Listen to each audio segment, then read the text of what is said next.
Good afternoon, everyone. Good afternoon, Hello, Miss. are you Good afternoon. Good all right? afternoon. All right. Afternoon. Welcome, everyone. All right, so let me start. My name is Miss Reynolds, or you're seeing Raquel Reynolds. I'm rather Miss Reynolds McCormack. I will be conducting this session with you this afternoon. I hope you guys are all prepared for your exam on Thursday. So this evening, I'm going to take the opportunity to go through January 2018 paper 2. I don't know if time will allow, but I'll also like to go through a multiple choice paper with you guys, if time permits. Now I'm about to start presenting my screen. Hold on. This is not working. Hold on. All right, hold on, let me go. Share screen. All right, there we go. Are you guys all see my screen? Yes. Yes, Miss. Yes, miss. All right, awesome.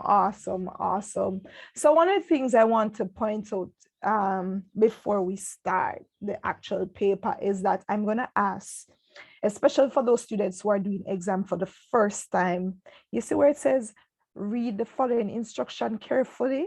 Please read the instruction carefully. Don't take it for granted. You have to read the question in order to know what is required of you. So for example, let us go. It says this paper consists of 2 sections, section A and B, where it says section A consists of 4 questions. You must answer all 4 questions. It says section B consists of 3 questions based on the optional area of the syllabus. You must do 1 question from this section. So I want you guys to pay attention to the instruction. You must answer a total of 5 questions, 4 from section A and 1 from section B. Where questions require an explanation, suggestion, proposal, or reason, you should develop your responses fully.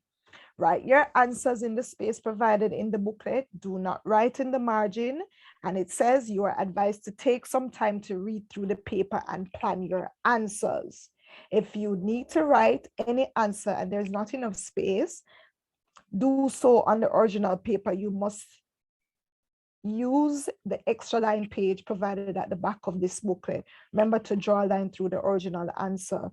Gentlemen, read the instruction. All right.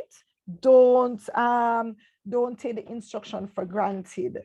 All right, so let us begin.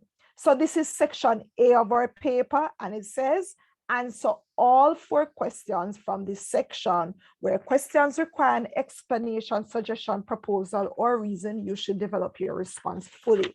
All right, so section A starts off by looking at the individual, family, and society. And the first thing that you're working for 2 marks is for you to define the term extended family.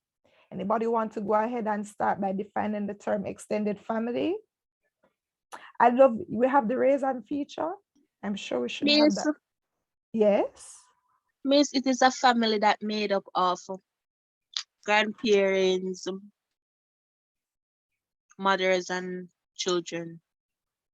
It's a family made up of 3 generations. I want to see who I'm talking to. Hold on. I want to see who I'm talking to because I need to clear up this here.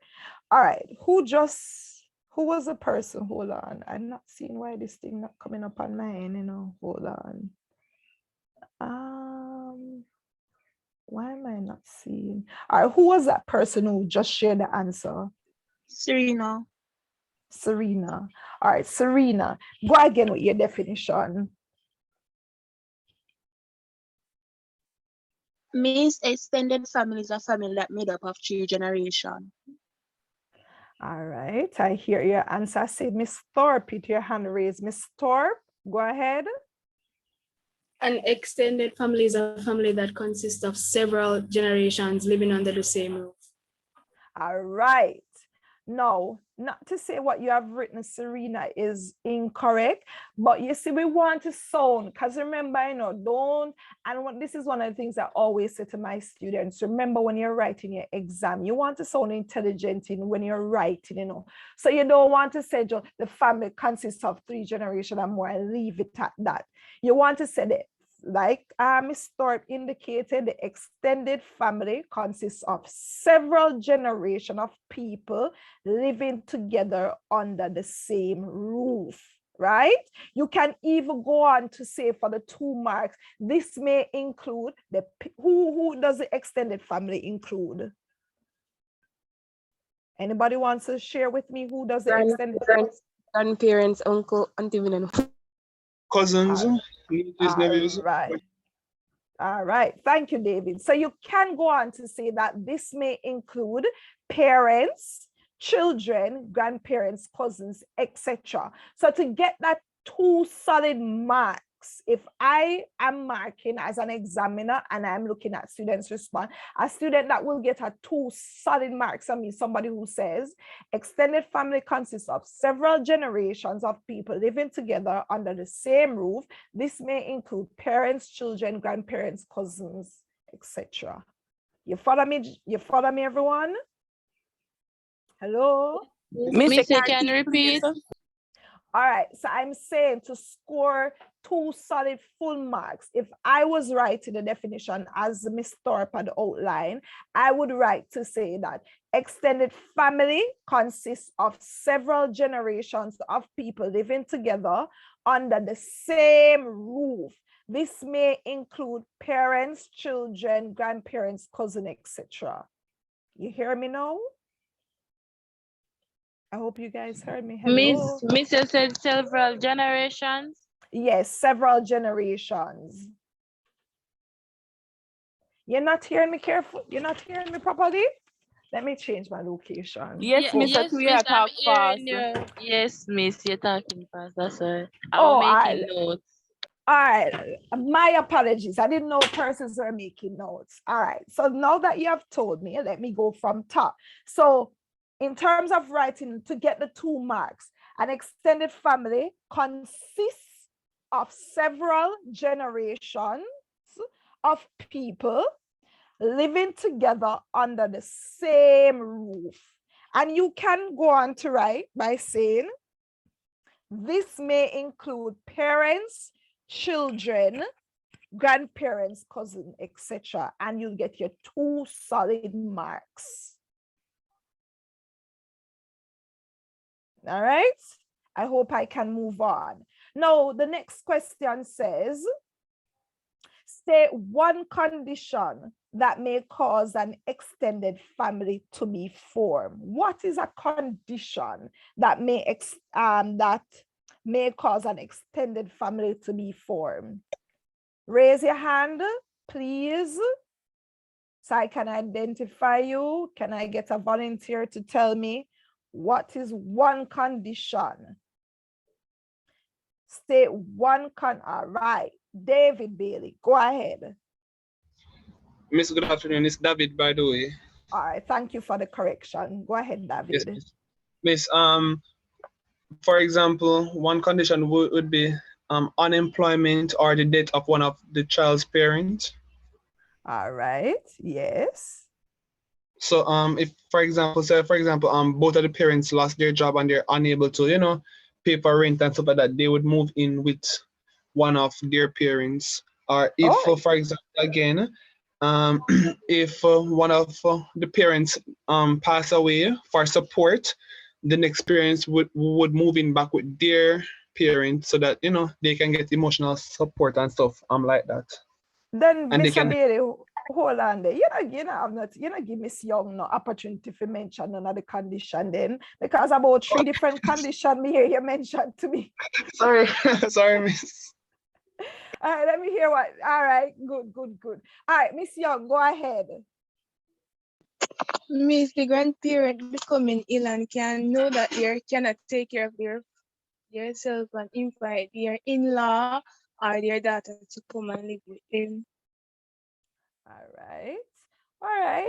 So I heard David said a lot, right? David mentioned probably 3 so far. So let me just reiterate. So it says, remember, it said 1 condition, right? You can talk about migration.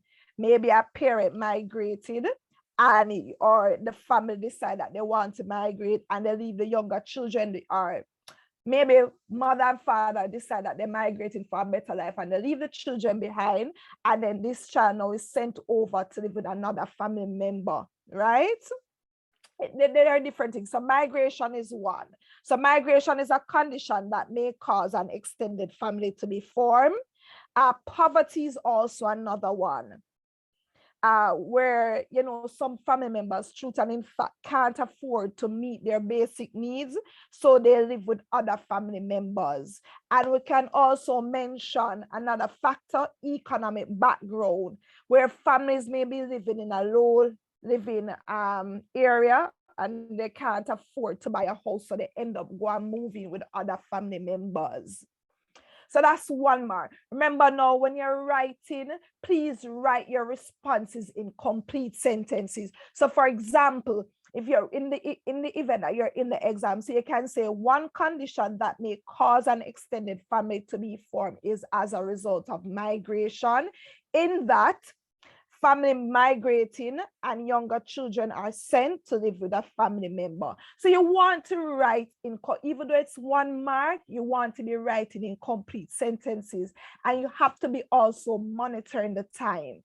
All right, so that's 1 mark. Let's continue. Give 1 advantage which living in an extended family might have over living in any other type of family. Raise your hand. I want to hear from somebody else. Mr. Bailey, I see your hand raised. I want to hear from more students. Do I need to call on students? I see Karine Calder. I see Keonce. I see Leonique. I want to hear from other students. Give 1 advantage which living in an extended family might have over living in another family type. Can I get somebody else? Travis? Are you going to share with? Go ahead. An advantage is that transmission of culture.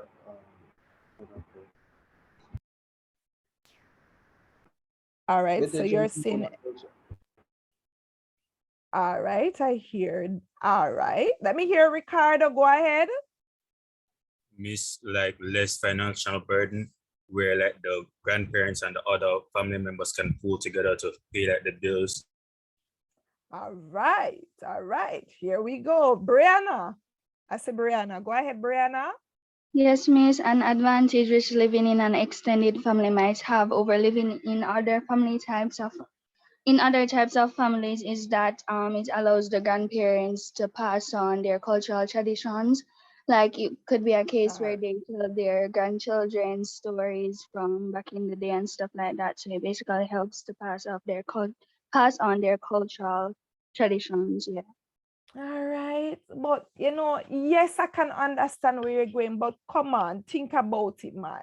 I mean, you're not wrong, you know, but I want to hear like how Foster come tell me, say, like how Ricardo mentioned to me, say members can support each other. Because you know, when several persons working and you pool those funds together, what else is the purpose of the grandparents, for example, or any other relative in the extended family? What can they assist with? What else can they assist with? Emotional support. Yes, they assist with emotional support. Anything else? Child care support. What? Go again? Child care support. Yes.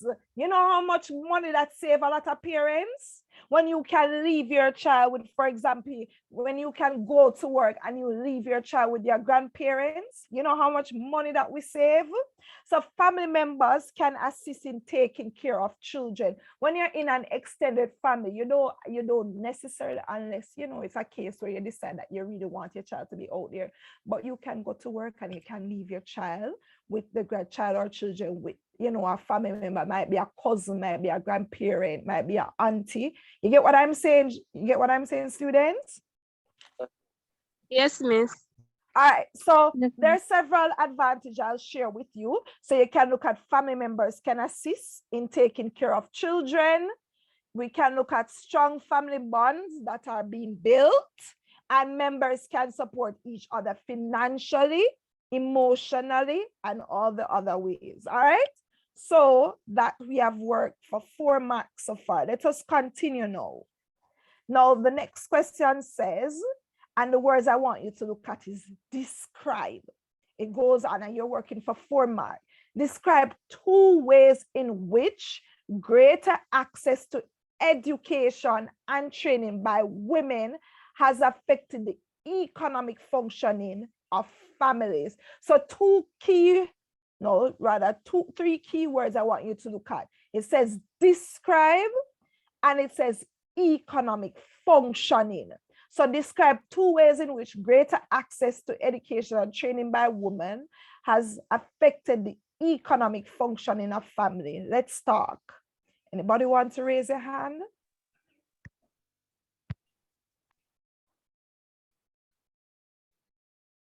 Hello? I don't see anybody raising their hand. I don't want to have to pick on anyone, just work with me, no man. Miss, one way is the fact that men have become more proactive in the household in terms of raising children due to women going out and working. All right, I hear that. Anybody else want to tell me? Women more become breadwinners. I'm not hearing it, no. Miss Woman want to do work for themselves, Miss, like to have their finance like independent in society. All right, I hear Women that. become breadwinners. Then I'm not hearing anybody seeing that 2 marks yet, there are 4 marks. I hear 2 already gone. I need another 2 marks from this group.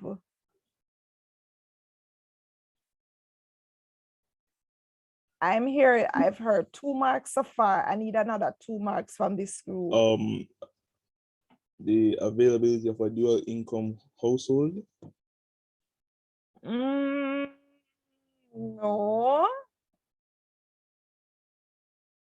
No, that's not what I'm looking for. All right, go ahead, Miss Young. Let me hear.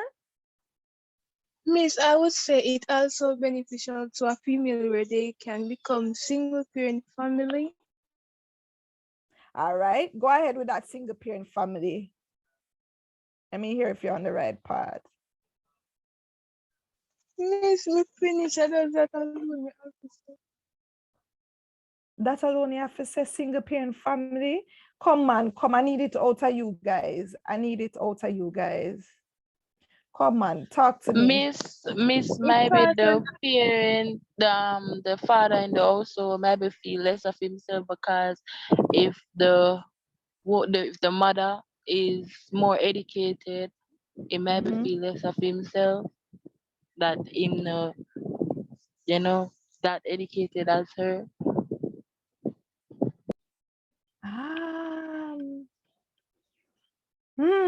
No, you guys not knocking me with that 4 mark, no man, come, let's go back to that 4 marks.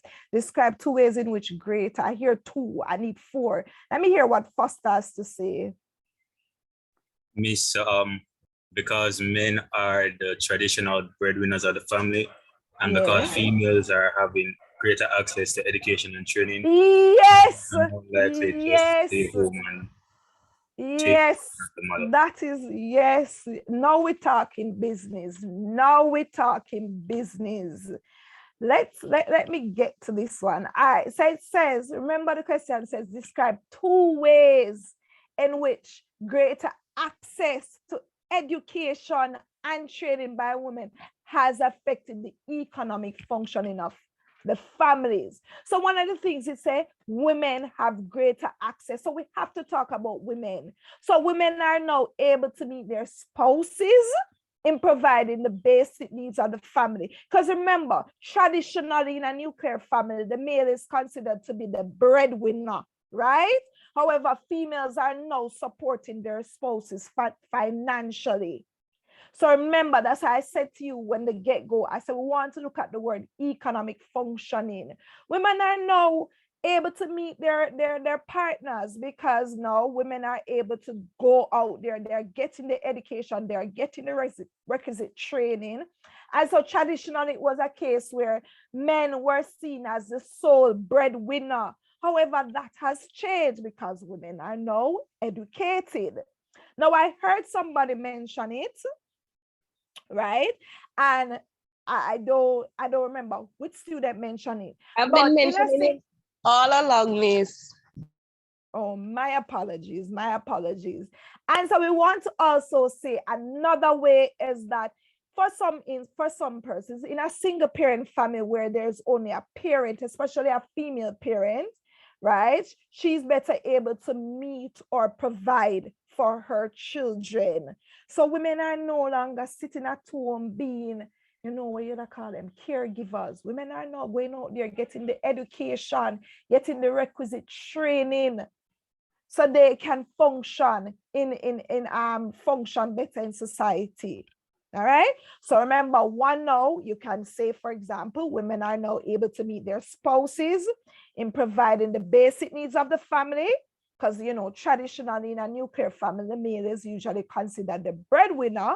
However, as I told you, females are now supporting their spouse financially. And you have cases where we have our single female mothers who are now going out there, you know, seeking a better life to be able to provide for their children. Is everyone with me so far? Let me know if I'm going too fast. Miss, you go too fast. You can repeat. All right. So let me take it from the top. So I was saying one way. I hope you're not writing word for word what I'm saying now, because this will slow up the time. All right. So one way is that women are now able to meet their spouses in providing the basic needs of the family, right? Because traditionally, in a nuclear family, the male is usually considered to be the breadwinner. However, no, females are now supporting their spouses financially because of education and training that they have received. Another way, or we want to say way two, is that in a single parent family where there's only a parent, which is usually, you know, a female, she's better able to meet or provide for her children because of the education and training she received. So no longer does she need to necessarily what should I say, wait on a man to provide. Once she has that education and training, she's now able to provide for her child or children. Am I with everyone? Did I lose anyone along the way? All right, let's go. Let's continue. Foster, can you lower your hand? I don't want, when persons are ready to answer, I'm confusing myself. All right, so this is what, C? All right, so it says, in some Caribbean countries, there appears to be an increase in the number of cases of abuse of the elderly. What would this be? Under what topic would we talk about abuse of the elderly? What is this? It is considered a what? Social issue. So it is a social issue. So the social issue here is looking at the abuse of the elderly, right? It goes on to say, so we are working for 12 marks here now, broken down into 6E. Suggest 3 strategies a government may use to address this social issue. So we are looking at the abuse of the elderly, and we need to come up with 3 strategies a government may use to address this issue. And then you're now going to be required to explain each strategy you have suggested in C is likely to be successful. So now, if you give me a strategy, you have to give me an explanation as to why it is going to be successful. Who wants to start? Raise your hand. Let's go. I think this is a decent question. Let's go. Raise your hand. Are you guys hearing me? Yes. All right. I see Kayan. Boy, I love Kayan. Kayan just answer all of the question name. All right, Kayan, our grade 1 student coming on. All right, Kayan, go ahead. All right, so we have Odyssia, you're next. So Kayan, you're going to give me a strategy and you're going to justify why your strategy is going to be successful. So we have Kayan, Odyssia, and Matthew. So each listen, you guys need to listen to each other's strategy so we're not repeating. All right, Kayan, go ahead. Miss, I would say put laws in place that prohibit person from abusing elder. And now I'm going to give. Hold on, go again with that strategy. Miss, I would say put laws in place that prohibit person from abusing elderly. All right, no, so I hear you. So you're gonna tell me now, justify why you think it's gonna be successful.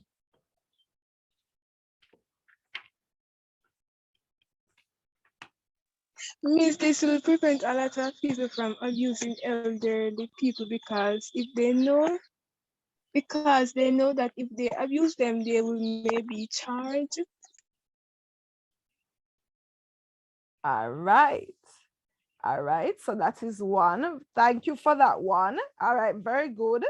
All right, can lower your hand. All right, no, I can lower your hand.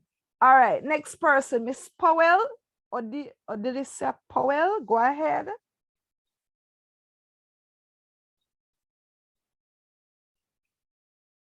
I'm not hearing you at all, you know, Miss Powell.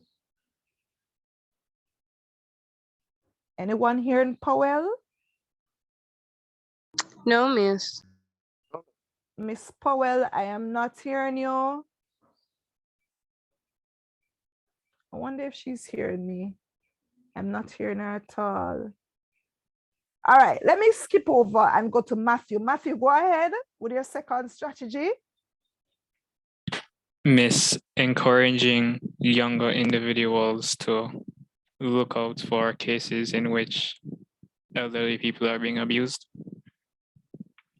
All right, tell me how that is going to be successful. Remember, I know you're telling me, but you have to justify how it's going to be successful.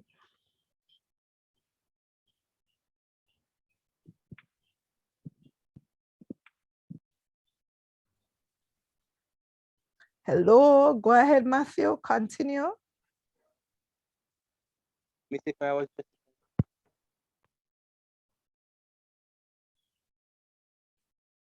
Why am I not hearing? Is it my connection that is awfully bad, or is it that? No, miss. What, so you need to justify.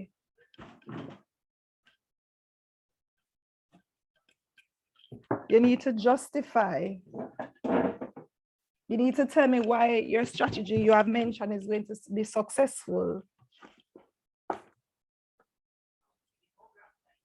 Hello, I'm not hearing. All right, so you know, so you lose marks already, you know.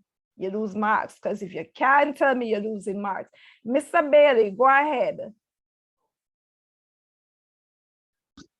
Okay, Miss. Miss, I'm not sure if this strategy is a good one, but the government could have a weekly or not even weekly, but monthly seminars on why taking care of on why geriatric care is important. This will be successful because if persons are educated on how to take care of elderly persons or on why they should take care of elderly persons, sorry.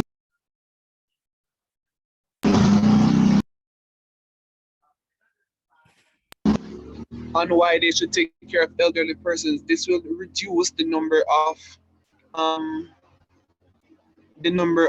you know. But you're right on point. How comes you ask me if you're but you're on point. You're on point. Why you asking me? Miss, you're not sure. But of course, your answer is on point. Don't doubt yourself. Very good, David. All right. Hope you'll tie up that answer in the suggestion properly. Let me hear from Gianna. Yes, Miss, I think that the government could install more home for the elderly people so that when they reach a tender age, they can go there. And why I think this would be successful is that if they are there, the only people that would be abusing them, it would be the nurses and the people who work there. But because of they might have an understanding of why elder people are important to the society, they wouldn't be abusing them. So that's just my view. All right, me understand your strategy, but you all know, tell me how it got successful, I didn't hear the successful part. I hear your strategy, but I didn't hear the successful part. But you're on the right path with your strategies, just that I never hear the successful part. I see Shirley Clark, go ahead. All right, Miss, the government could send some inspectors like monthly to check up on the elders mentally. This is most likely to work because they will know where the elders' minds are at and how they are doing mentally, and if they are being abused, they would know. I don't know. All right. I hear some strategies. All right, can I share my strategy? Oh, I see Alexander Danvers. Go ahead, Alexander. No problem. Mr. Could criminalize the abuse of elderly. So like if you abuse someone who elderly, the bar could get fined or get prison time. All right.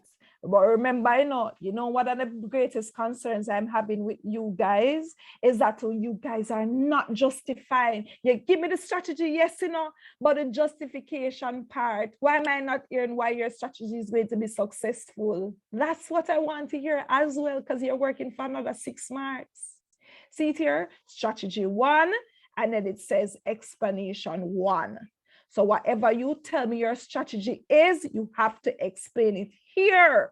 So you see how much I know I'll show where the marks. It says strategy, and then you have to explain. You're not doing it all in one. And so that's something I want to point out to you.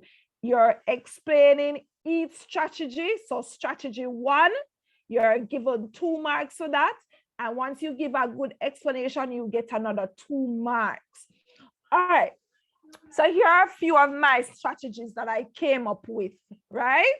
So the first one is legislating and enforcing laws. I think if we do that, legislating and enforcing law, I think that will eliminate or reduce, not eliminate, but reduce the abuse among the elderly.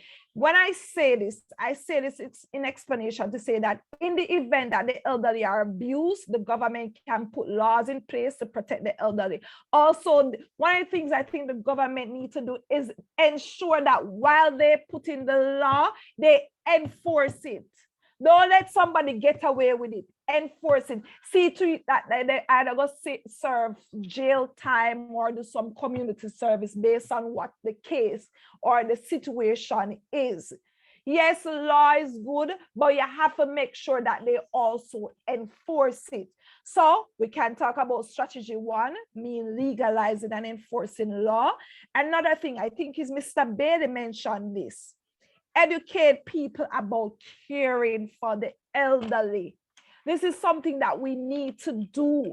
Assist caregivers by educating them through mass media, right? Or having workshops, teaching people how to care for the elderly. Because oftentimes a lot of persons take on, caring for elderly, but they really are not aware of how to deal with the elderly. Because remember, in the elderly community are people suffering from Alzheimer's, all kind of memory loss.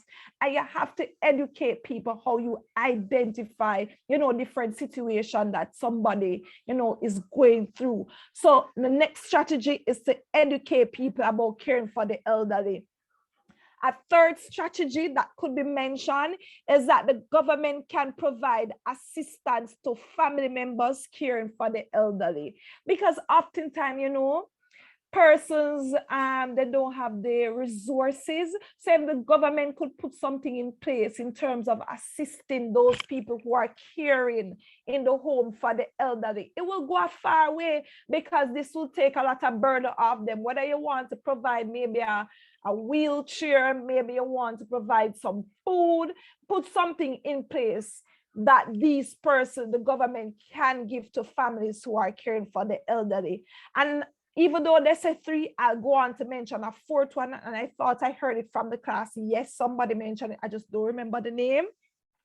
Is that we can build, the government can build homes for the elderly. So the government can build homes where they employed nurse assistants, or employ nurse and maybe 1 or 2 doctors, where they have these homes that people who really and truly can't care for the elderly, they put them in these homes that the professionals can handle these sort of patients. Is everyone with me? Did I go too fast? Where did I leave out anyone? Hello? Did I leave anyone along the way? Did you understand what I mentioned? Yes, Miss. Yes. All right. All right, awesome. So do you want me to repeat the strategies, or you heard them properly? Anybody want me to repeat? So as I said, the 3 strategies, the 3 or 4, I said legislating and enforcing laws, educating people about caring for the elderly. Government can provide assistance to families caring for the elderly, and government can also build homes for the elderly. So once you have, remember, the question asks to give us suggestions, suggest a strategy. You have to write your strategy and tell me why your strategy is going to be successful. So for example, you put strategy 1 here to say build homes. You are going to have to tell me the marker. Why is it that it is building homes will be successful for the elderly? Do you follow me? Yes.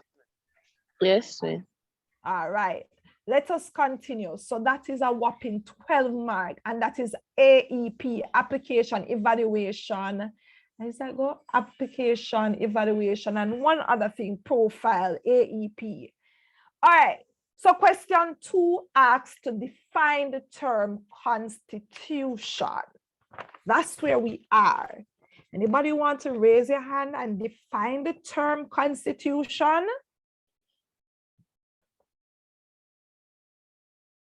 You have to do with some government or something like that. Nikai Campbell, I didn't hear a word you mentioned just now. You have to do with some government issue, or some law, something. Yes, it is a government question, but not just that alone. You have to tell the way it involved. Yes, government is going to come in it. Yeah, but you have to tell me define. Let me hear if I can hear anybody else. All right, Mr. Bailey, since you raise your hand first, let's go. What define the term constitution? Mr. Constitution can be defined as basic laws by which a nation, state, or group are governed. All right. Very good. So that's 2 marks. Matthew, let me hear from you. You have something different? It is the written document which holds the basic principles and laws of a nation. All right. I think Alexander. All right. I see Leonie. Leonie, go ahead. A constitution is a document which sets out the rights and responsibilities of both the citizens and government of a country. All right. So, very good. I got some good definitions. So I have something, because I have to create my own. I write down my everything. So a constitution is the basic principles and law of a nation that determines the powers and duties of the government. I repeat, constitution is the basic principles and laws of a nation that determines the powers and duty of the government. All right, so that's 2 marks. Once you would have defined it, you get your 2 marks. Now, the next question, state 2 ways in which citizens can participate in good governance of their country. State 2 ways in which citizens can participate in good governance of their country? Remember, you're answering in complete sentences. All right, go ahead, Alexander. They can participate in elections by voting. All right. So one of the ways in which, so you can say one way in which citizens can participate, remember, even though it says way one, way to, remember, you're answering in complete sentences. So one way in which citizens can participate in good governance is that citizens can vote in a general election. So that's one way. All right, I saw somebody else. Anybody else? So that's one way. So citizens can participate, can vote in a general election. Any other? Thank you, Alexander. Go ahead, Campbell. The student or the leader can get a good education in society. No, I'm not going to necessarily agree with that response. Remember, it says ways in which citizens can participate in good governance of their country. Anybody else want to try, apart from voting in the general election? Any other way? Yes. Yes, who is talking? Trinice, go ahead. Yes, I was wondering one way in which the citizens may participate in good governance of their countries by following the laws and rules that legislate the country or that governs the country.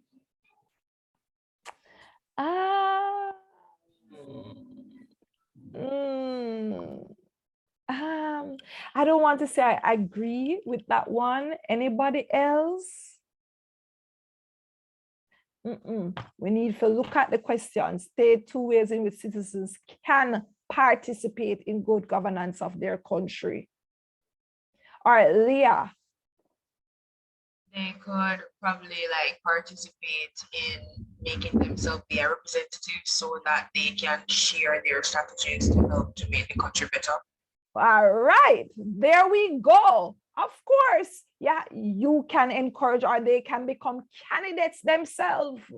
Of course, that's another way. So they can become candidate themselves. Let me hear for already. So that's two ways so far. So citizens can vote in a general election. They can also become candidates themselves. Let's go, Renika Thorpe. Yes, are you hearing me?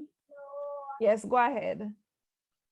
So, what about participating in peaceful demonstrations whenever you have a problem with the government? No, we don't want to do that. No. No, we don't want to do that. Anybody else want to give me another way, even though they said two, but I'll take another one. Go ahead, Matthew. Yes, simply by carrying out the basic responsibilities of a good citizen. No, man. No. Listen to me. Another way that we can participate in good governance is that we need to hold the government accountable when they are not looking out for the citizens. We want to hold the government accountable when they are not looking out for us as the people of the country.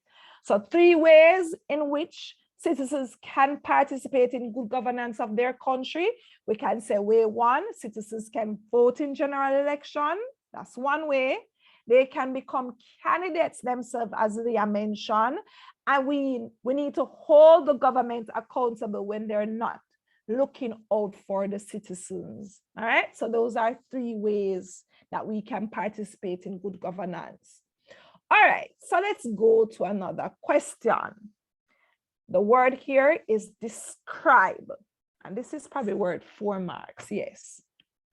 Describe two situations that may cause a government to declare a state of emergency in a country. I think this is a decent question.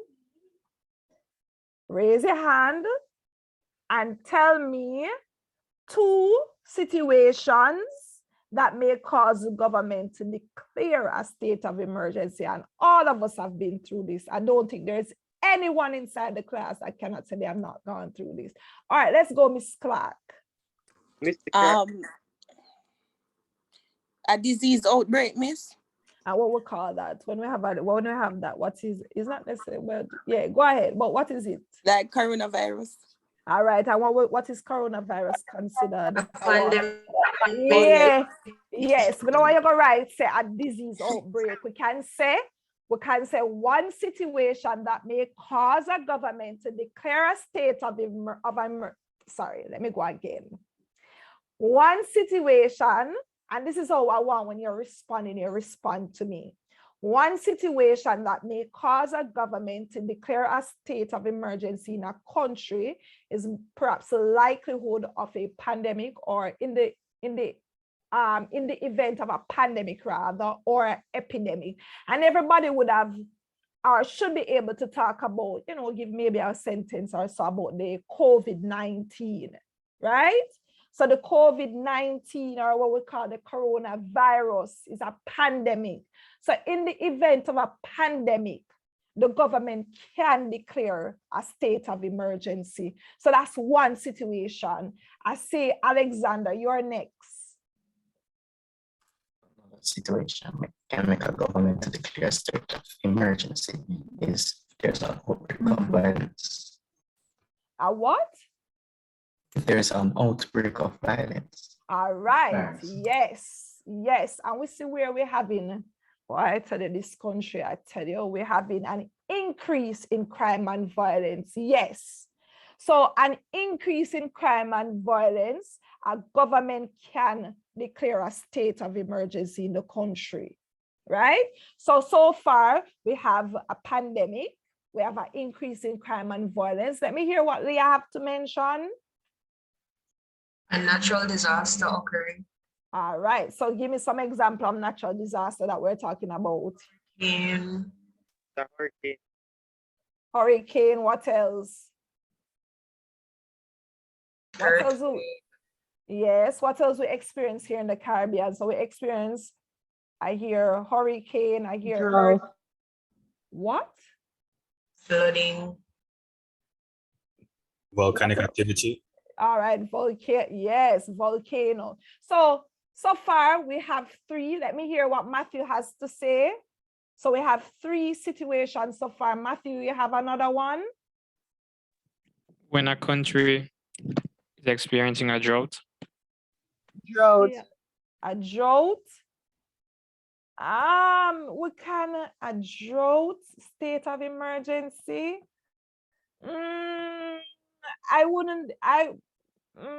I beg to differ with that one. I beg to differ from that one. A drought that we're going call a state of emergency. I beg to differ with that one, Matthew. All right, let me hear Leonie. If the country has gone bankrupt. No.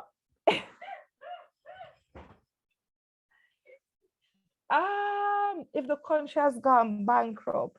Well, to be honest, I'm not saying that can't work, but I've never seen where a country gone bankrupt that they declare a state of emergency. Honestly, I can't speak to that. But what I do know is that at least 3 ways or 3 situations that a government can declare a state of emergency, as mentioned, increasing crime and violence, natural disaster, and in the event there's an epidemic or a pandemic. All right, Dejanay Clark, I see you raise your hand. Miss, a civil unrest. A civil unrest, yeah, that linked to crime and violence, yes. That will link to crime, yeah, a civil unrest, yeah. Yes, that can happen too. All right. So we're on a ball so far. All right, let's continue. This one here. Yes, this is another AEP question. It says, suggest 3 actions citizens may take if their rights have been violated by the government. And then remember, whatever answer the action that you're taking, you have to tell me why your action is likely to be successful. read the question and then raise your hand and I'll take your answers. All right, so I see one person so far.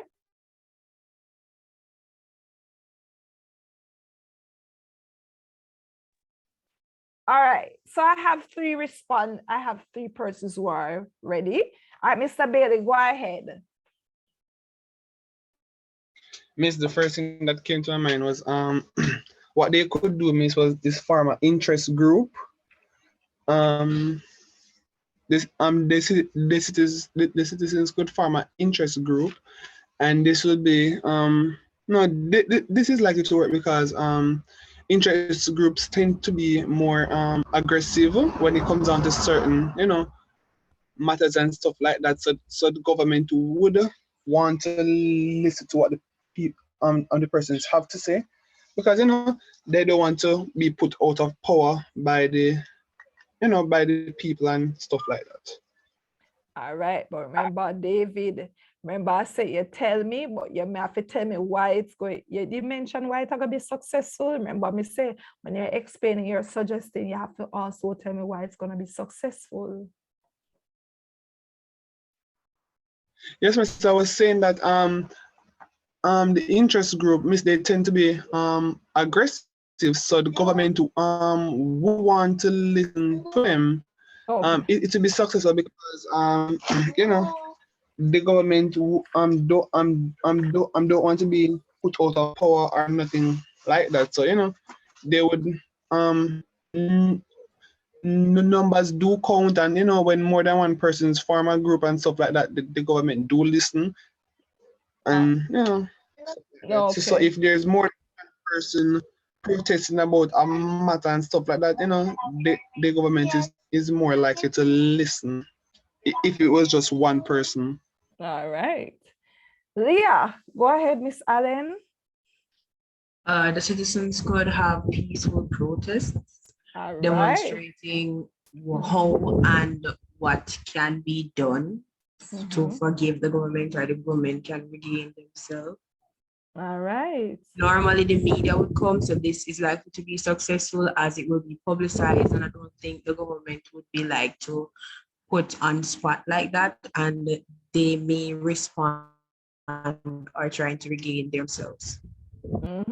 And also citizens like when their voices are heard. So, a peaceful demonstration, yes, that works. All right, so that's Leah, that's David. So I have two strategies so far. Alexander, go ahead. They could go to an international court so that they could hear other countries from could hear the opinion. So because they have other countries coming in and they may have a different view. Hold on, Alexander. I'm wondering if I am the only, you're on my end, you sound a bit muffled. Are the persons, am I the only one who not hearing him clearly? Pardon? You're not the only one, he's breaking up. Yeah, I couldn't hear anything, Alexander. I didn't hear a word you mentioned. Go again. If you can hear me, go again, please.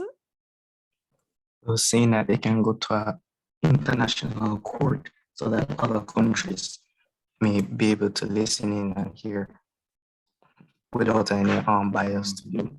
Because of that, your government may change their view. I don't think we necessarily have to go to an international court, but we could stay here, and as citizens, we can file a lawsuit against the government. So I don't think we necessarily need to go to an international court. I'm not going to necessarily agree with that, but we can file a lawsuit because as citizens, we can file a lawsuit against the government, right? Pardon, Nikai? It's a full report to the Governor General about the consequences. No, it's not the Governor General that you report to. In this instance, anybody can tell me who you report to, not the Governor General. Who do we report to? Member of Parliament. No. Ombudsman. The ombudsman, you can report to the political ombudsman. Anybody know by chance? This is just a trivia question. Anybody know what's the name of the ombudsman for Jamaica? Anybody? Somebody? Anybody know the ombudsman? The name of the ombudsman? Pardon? Yes, I don't remember her name.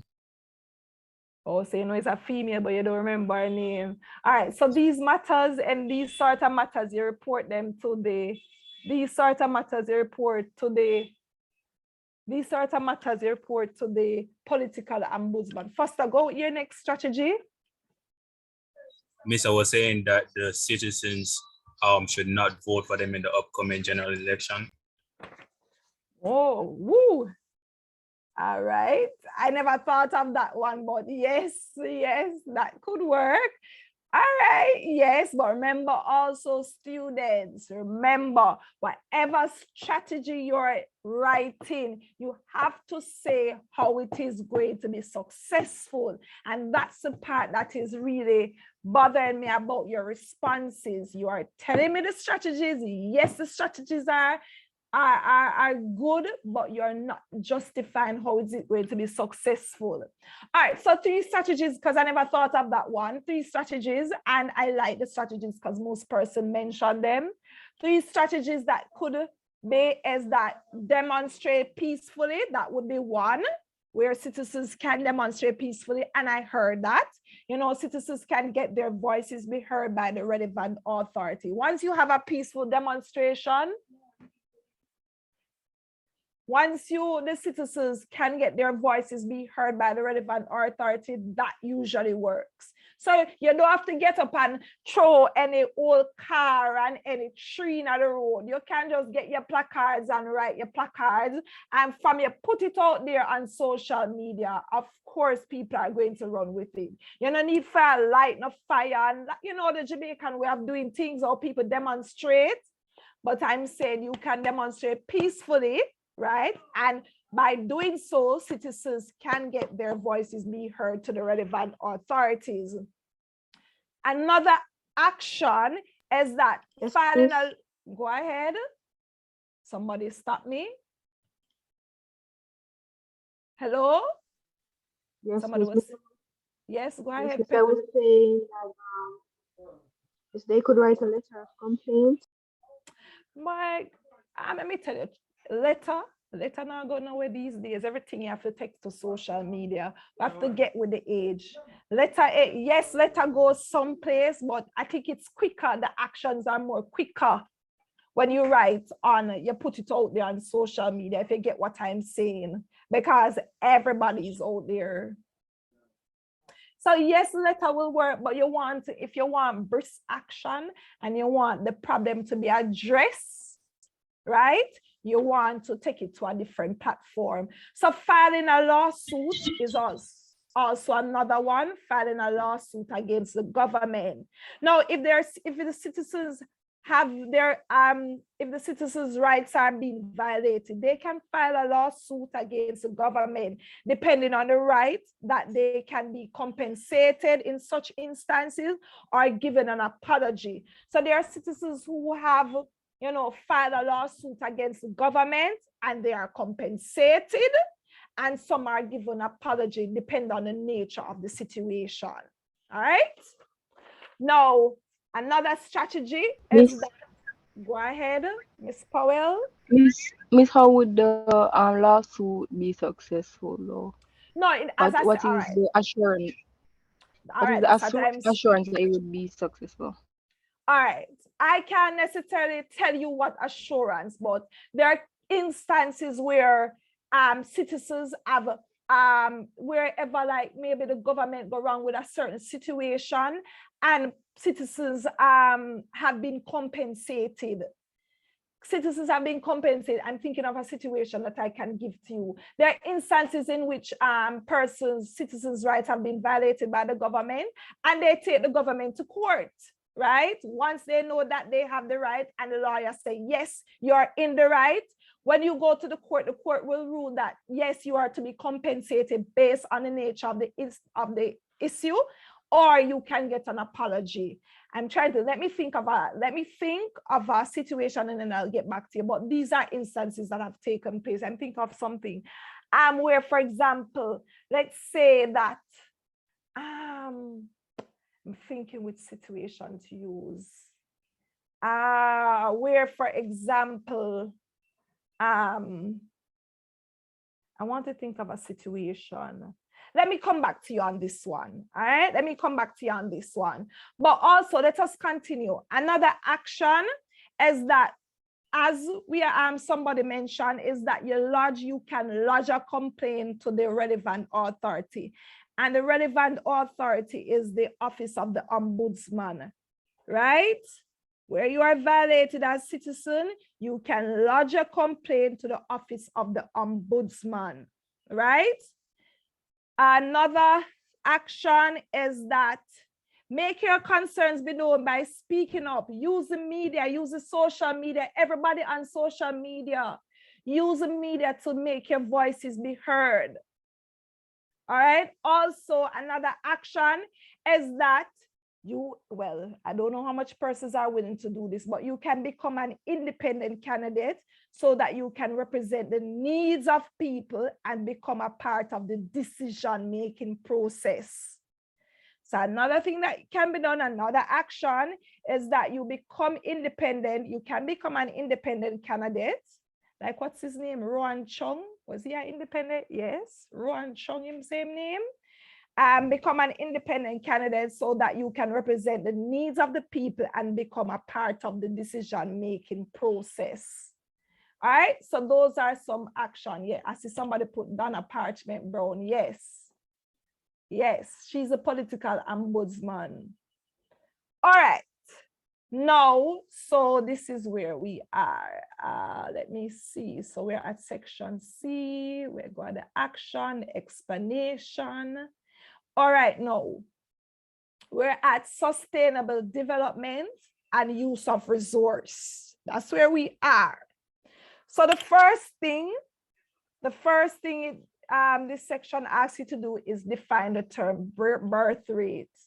Anybody want to define the term birth rate for me? Define the term birth rate, which I think is very easy. Miss, how much baby is born over the period of time of years or months, Miss? No, that's not birth rate. No. Miss, the number of people born. The number of people born? No. We're raising our hands and it's not no number of people born. Let me hear, remember, it's not no number of people born. Let me hear, let's raise our hand. Ricardo, go ahead. Yes, Miss, the number of children born per 1,000 of a population. I didn't hear you, Ricardo. The number of children born per 1,000 of a population. I don't hear anything after population. I hear per 1,000 population. I don't hear anything else. You just went. Miss. Yes, we want to raise our hand. All right, Alexander, go ahead. How many babies are born per 1,000 people? No, that's it. You give me part of the definition. No, you're not getting 2 marks. You give me part of it. Leah, go ahead. The number of babies that are born per 1,000 population. All right, you have it. All right, let's go. Miss Thorpe. Yes, the number of births per 1,000 of a population in a country at a particular year. All right, so that's a full 2 mark. Yes, Mr. B. Oh, Serena, go ahead. Miss, the number of live births per 1,000 of population. All right. I think the last person that spoke before Serena would have gotten a full 2 marks. Not to say the others wouldn't get it, but I like the way how she defined the term. So birth rate, I don't want nobody telling about the number of people. No. I clear that up and let us clear it up now. Birth rate is a number of birth per 1,000 right? The population in a specific year. I don't want nobody going in the exam and telling me about the number of people. No, it's a number of birth per 1,000, right? Make sure you have that and you say the population. So birth rate is the number of births per year, per 1,000 rather, in a population in a specific year. So I don't want to hear the number of people. No, I don't want to hear that. All right, so that's how you account for your full 2 marks. Miss Thorpe, you raise your hand. All right. Next question. State 2 factors that can affect the birth rate in a country. I know there are several factors, but what factors? State 2. The question is asking you to state 2 factors that can affect the birth rate in a country. All right, Mr. Bailey, go ahead. Miss, the increased number of females who are taking birth control. All right, you can say the availability of family planning. All right, so that's one factor, yes. Leah, go ahead. Education, where women are educated, as well as the availability of contraceptives. All right, so yes. So those are 2 factors. So more women, education, more women are acquiring higher education. And as she said, the availability of family planning. Ricardo? Miss, the life expectancy of the population. I beg to differ with that one. I beg to differ with that one. Miss Powell, go ahead. Miss, the availability of resources such as health resources to support the birth process of the baby. I'm not sure if I understand what you just mentioned. Go again. Miss, the availability of resources to support the process of the health of the pregnant person or the baby. So lack of spaces in hospitals and medicine taken during pregnancy, etc. No, you're going off on a tangent. It says 2 factors that can affect the birth rate in a country. I'm trying to link that. I get what you're saying. I get what you're saying to say that you're saying that if women have more access or to like, you're basically saying if women have more access to resources in terms of when they have the children. So you're saying that would affect the birth rate. Is that what you're saying? Yes, Miss. All right. Okay. Miss Clark, go ahead. Miss, more women are focusing on higher level of education, Miss, so they don't really have time to go have people. No, you're not wrong, you know, it's how you say it. It's how you say it. You're not wrong, but it's how you say it. No, you're not wrong. You're not wrong. Yes. So if you want to sound diplomatic when you're writing, like how she mentioned it, you say women are now, more women are acquiring higher education. So I understand, but you know, the examiner, you still get your mark.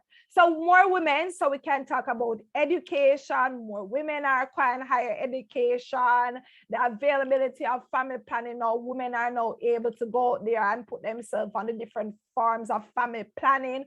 Women are now go out there seeking employment. Nobody not staying home and having 3, 4, 5 children. Women are going out there to seek employment.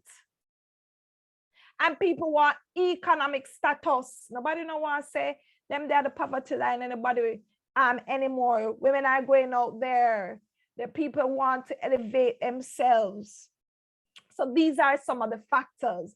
So you can talk about female employment. More women are going out there to get jobs, the availability of family planning, education, where women are no longer sitting down and having 5, 6, 7, 8 children. Women are going out there to get their education so that they can take care of their families.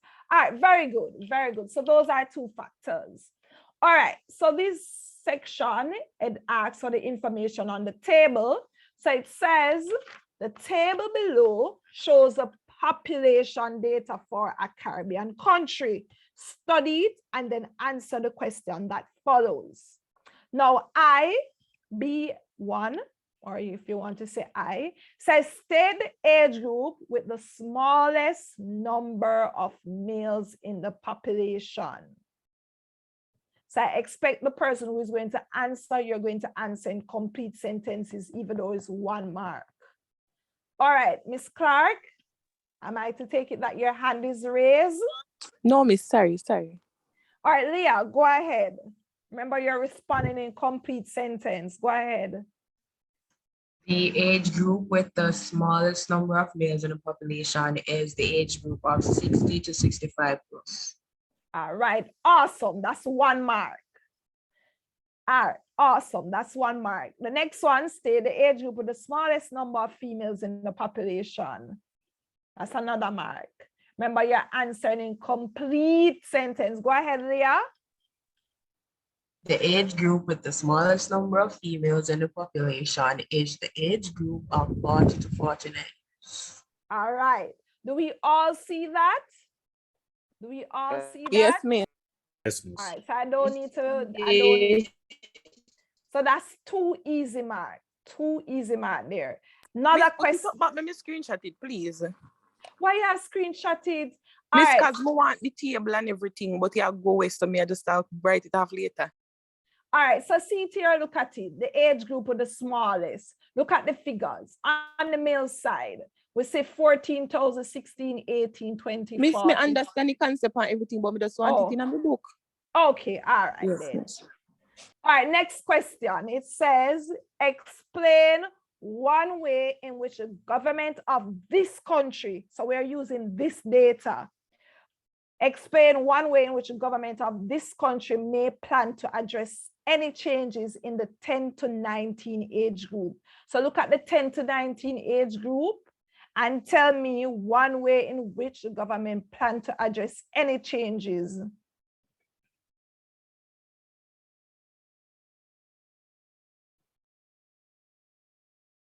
Raise your hand, raise your hand. I'd love to hear from a student who I've not heard from. Raise your hand. Miss have a lot of jobs in places. Have like a? Have in this.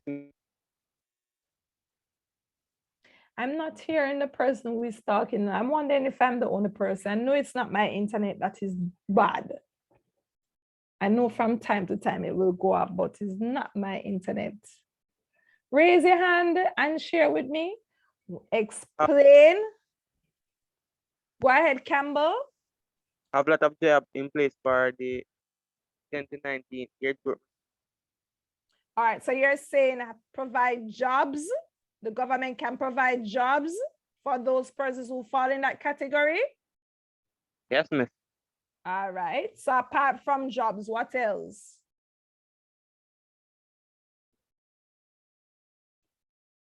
Yes, Victoria, go ahead, Victoria. If the 10 to 19 age group increases, the government of that country may establish more schools to educate that section of the population. All right, very good, Victoria, very good. Anybody else? Anyone else? All right, Miss Thorpe, go ahead. If it increases, they could probably provide more scholarships for them to go up, get up, better tertiary education. All right, all right, all right. All right, so since only 3 persons decide to share with me, I'll share my response. Ricardo, go ahead. I have a question, Miss. Go ahead. Miss, would you consider 10 to 19 in this case a part of the economically active? If you're, I think why they do it like this, because remember at 16 you can be legally employed. 16 you can be employed, you know that At age 16, you can be employed. Yeah, at age 16, you can be employed. So you don't have to wait until you're 18. So some of you are It's in a foreign. No, here in Jamaica. Yes. You don't, anybody don't send you the whole heap of TAJ that are advertise summer work, heart, tourism. Yeah, you can work. Yes, you can work. They can employ you for the summer. Yes, you can work. That's how a lot of people end up into jobs, because they start off by doing summer job, and then eventually, based on your work ethic and all of that, they can employ you and you go back to school and work with them full time. Yes, by labor standard, once you get to age 16, you are able to work. But we usually try to tell people, saying, don't put you on a full time, just give you the experience at that level. All right, so let me get past that. One way in which the government of this country may plan to address any changes in the 10 to age is that they may want to address in providing employment opportunity, as was mentioned, for this youthful population. Look at the figures. You saw the figures for them?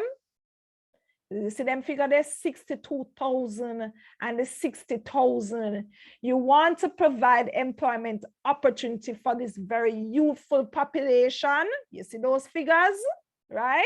Proper healthcare facility and also proper educational facility. And that this can, when we have these kind of things, especially when we have so many youths, and if there's no job or opportunity, what can happen to sometimes is that we can this can lead to persons migrating, which will, if you have the people with the skills and all of that, and once they start migrate, that is going to be a brain drain on the country. So, so let me repeat, one way in which the government of our country may plan to address any changes in the 10 to 19 age group is by providing employment opportunities for this youthful population. They can also, so apart from the employment opportunity, proper healthcare facility, and also provide proper educational facility. All right, so that's 2 marks. Now another AEP question. I love them, you see, because I get to hear how you guys express yourselves. All right, it says, suggest 3 actions. Why them are everything them ask of the government, what government can do. Suggest 3 actions a government may use to reduce the movement of population from rural to urban area. So it basically asking you 3 actions the government may use to reduce the movement of people from the country area to the town area. And you are going to tell me why each action that you have mentioned is going to be successful. Why is it that, what is the way in which government can reduce the amount of people who are left Westmoreland for coming to Kingston? What can they do? That's basically what the question is asking. All right, let me hear my bright grade 1 students address this question. Raise your hand, raise your hand, my grade 1 students, raise your hand. Use up your raise hand features. All right, so Leah, my grade 1 students, go ahead. The government can create employment opportunities in that area. This is likely to be successful because when they are employed, then they would have a source of income and money so that they can have a better living, better way of life. So they will remain in that area as they are living better rather than having to leave into the urban area. All right, but remember also, you tell me something about you say you have to make sure to tidy up the successful part. Me hear it, but you have to make sure you tidy it up properly. All right, Charlie Clark. Miss, basically same thing what she just said, because all right, then lower your hand then. All right, then, all right, Miss Powell, let me hear from you. Miss, as it regards to the first response as well, the government could focus more on the rural areas, for example, implementing more businesses, more schools, more health centers. So what the people are moving from the supply, But the people are moving from the supply area to the host area, they can actually make the supply And area, the girl host that area gone in a to level the tourism. population, create the Miss Powell, oh, you're that's not forgotten over tourism. You're talking about supply and host country. We don't need to go get so technical. You're gone over in a tourist. Just make us stick to rural and urban. Let's go back to those terms. okay, miss. So the government can put more things that people are living in the rural area to go to the urban area for, so that it can level out the population and reduce overpopulation in the urban areas and underpopulation in the rural areas. All right. So for example, implementing more schools, Yeah. business opportunities, etc. All right. Very good. I know you're going to talk about no supply and host and all of that. We're not dealing with tourism yet. All right, Mr. Bailey, go ahead. Miss, I was thinking about the government could create low-cost housing programs for persons who are unable to, to purchase a house in the urban areas. So the government could, assist persons who are working in the rural area, so so that they can move from that area and go to the urban area where they can own their own house and stuff like that. Yeah, confused me with that response, David. That response at Cameroon tone. Let's straighten up that. The government could create yes, a low income house. Yeah, housing programs for persons who are working in the rural area, so that they can be able to afford a house in the urban area. No, you're confusing yourself, because you're saying the government must provide houses in the rural area for those persons. You're saying that, let me take it from the top. You're saying that the government can provide low-income houses in the rural area for persons living in the urban area. No, remember it's saying how you reduce the movement of a population from rural area. How can the government stop people who are leaving the country area to come to town? What strategies, what action can be put in place? Let's go again. What action? All right, think about it, David. Sharilee. Miss, I would say like the government can put more job opportunity in the rural area, miss, because most people leave them community or them place for go. Like for instance, me live in Manchester, we can't leave Manchester, come to Montego Bay for better job opportunities. You get what I say? So government can put more job opportunities in a St. Catherine. That's we can be employed, or that's we can have enough. In the very same Manchester. In the very same Manchester, so you don't have to leave and go Montego Bay. Miss, that's a while ago. No, yes, St. Catherine. Miss, but I St. Catherine, me I use Miss St. Catherine and Montego Bay. No, yes, Manchester. I'm sure I'm not here wrong, but yes, Manchester. Sorry, Miss, so yeah. You can't just if you stay in your own country, that's enough to leave to go to Montego Bay. Understand? Yes, right. Yeah, man. Very good, very good, very good. All right, David, go ahead. David, you have something to say? David? I'm not hearing David. All right, so the strategies that you have purported are working strategies that can, work. All right, so my strategies, it's just that it's the same thing, but I'm just telling you what I wrote.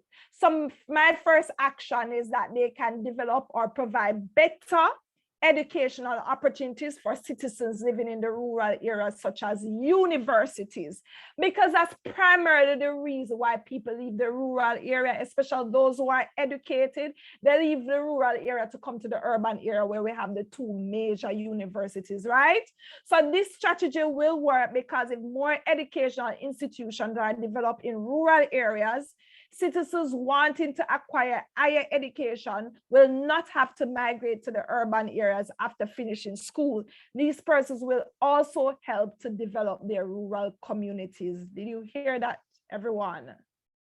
Yes, miss. All right, awesome. So that's the first one. My second action is that the government can build or relocate industries in the rural areas.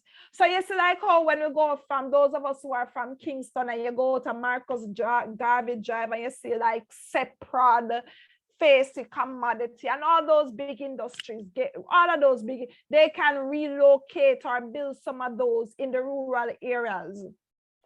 By doing this, my explanation is that this strategy will work because this will open job opportunities for citizens living in the rural areas, thus reducing unemployment rate and reduce the number of people migrating from rural areas. So what the government can do, relocate or build more industries in the rural areas. So this will be successful because this will provide jobs so people won't have to come to the urban area. My third action is that they can, and this is an important action because that's a primary. I am a country girl. I live in St. Thomas. And this is the number one reason why it's not the number one, but now that I finished university and everything, is that they need to improve or develop social amenities in rural areas, such as the road. Who live a country and the road bad? Jesus, peace. I don't know why country road always bad. And we also have water problem and electric problem, right? So a lot of people to avoid all of those social, all of these problem with water and bad road and electricity. If the government pays some attention to improving these social amenities, trust me, no more people will live in a rural area, And this is what drives me sometimes to I want to go back to live in Kingston. All right, so my strategy will be successful because this strategy will work because the rural citizens will be compelled to live comfortably in their communities. Therefore, they will not have the urge to migrate to urban areas. Because another thing is, gentlemen, for me personally, the road is atrocious. I don't know if anybody here is from the rural area, but the road is a turn off for me. The constant water lock off is also another turn off. I really do have electric problem. But if the government develops social amenities, like have better road network, put in good water supply, that will allow people to stay in their area. All right? Is everyone with me so far? Am I making any sense? Yes, miss. Yes, miss. All right, so that is that. And we Just a minute, miss. So you're saying that for this question, what the government could do is work on the roads, road infrastructure and lights and water. That could be the answer, right? Yes, improve or develop social amenities in rural areas such as electricity, water, and road. Okay, thanks. Mm-hmm. All right, so that is one action. So let me repeat those three actions. So the three action is one, I say you can develop or provide better educational opportunities for citizens living in the rural areas such as universities. Right? My second action is to build or relocate industries in rural areas. And my third action would be to improve or develop social amenities in rural areas such as electricity, road, and water, and other things too. All right? Now, the next question, the fourth question in section A, looks at regional integration. And you have to answer this question, gentlemen. Believe you me, gentlemen, females, all of you have to answer this question. Now, I know some people might find this question challenging, but break it down. All right, so there are certain rules for me when you're answering regional integration. And these are some pointers that I want to leave with you in preparation for your exam. When you're answering the question, please ensure that each section that you're answering, that you answer in a new paragraph. So for example, it asks you to define the term economic integration, you define that, then you'll go down in a line and indent your paragraph. Don't jumble everything, don't jumble all your responses like all at once. For every section that you're answering, just continue in it. Just start a new sentence and indent your paragraph. All right. Now it says, and please make sure that you answer in complete sentences. It says regional integration, challenges to Caribbean integration. Write an article for your school magazine in which you explain the challenges faced in Caribbean integration and suggest how the region may overcome these challenges. Now, here where there's something I tell you, it's a, you see how they see say conflicting, it's a write an article for your school magazine.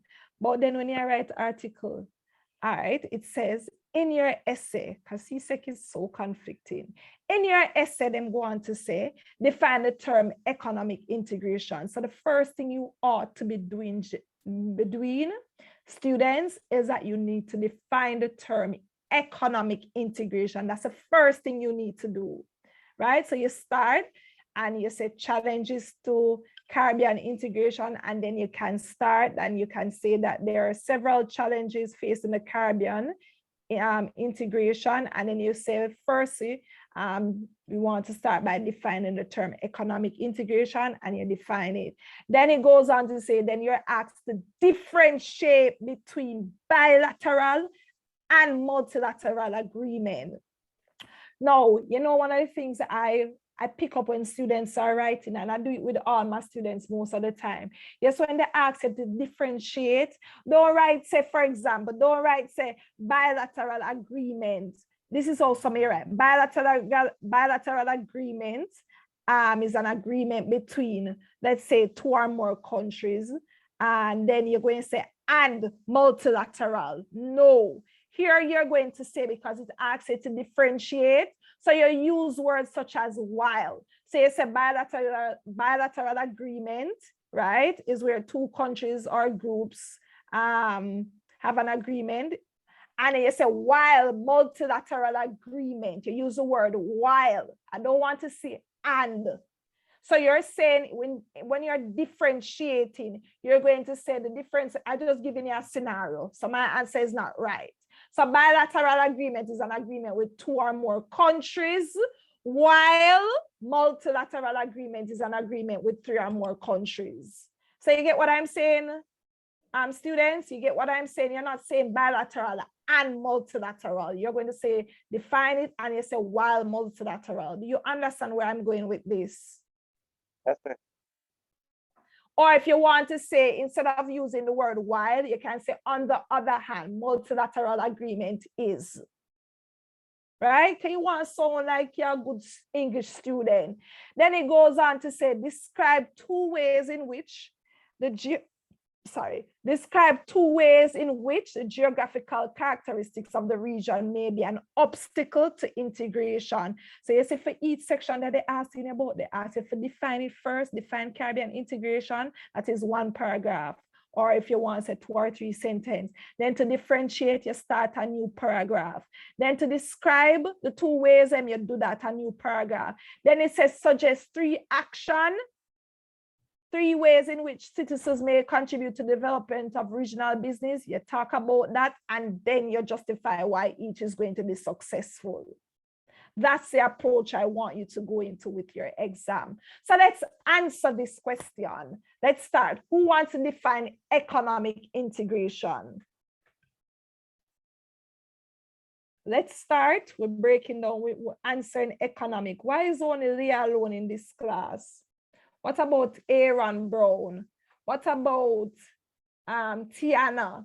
What about Tane, Rue, Ricardo, Demonte? All right. What about Nicholas, Miriam? Why is it the same set of students? All right, Charlie.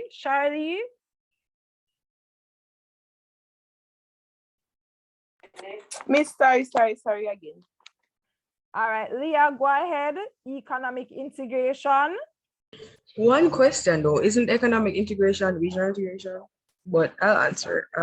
Regional integration is the unification of countries within a particular region. No. Economic integration.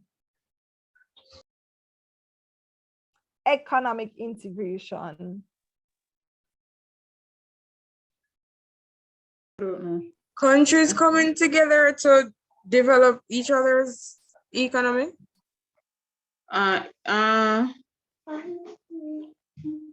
It's a process in which two or more countries or states come together to reduce our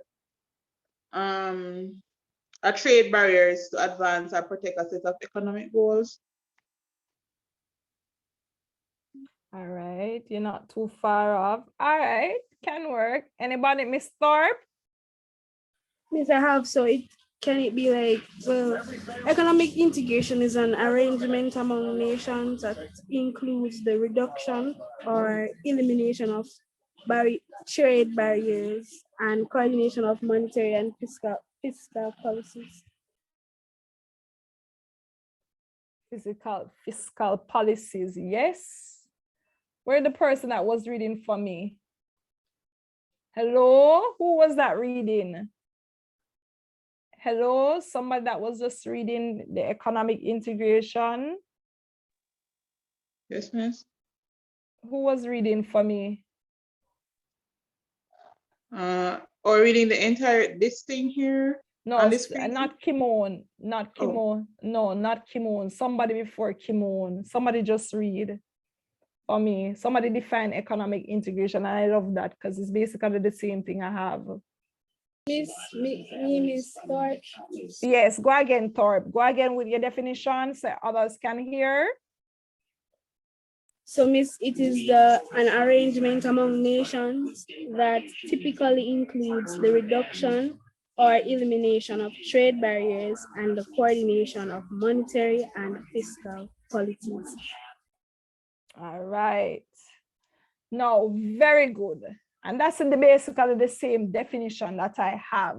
So for those of us who are asking, I'm going to reiterate what Renika mentioned. Economic integration is an arrangement among nations that typically includes the reduction or elimination of trade barriers and the coordination of monetary and fiscal policies.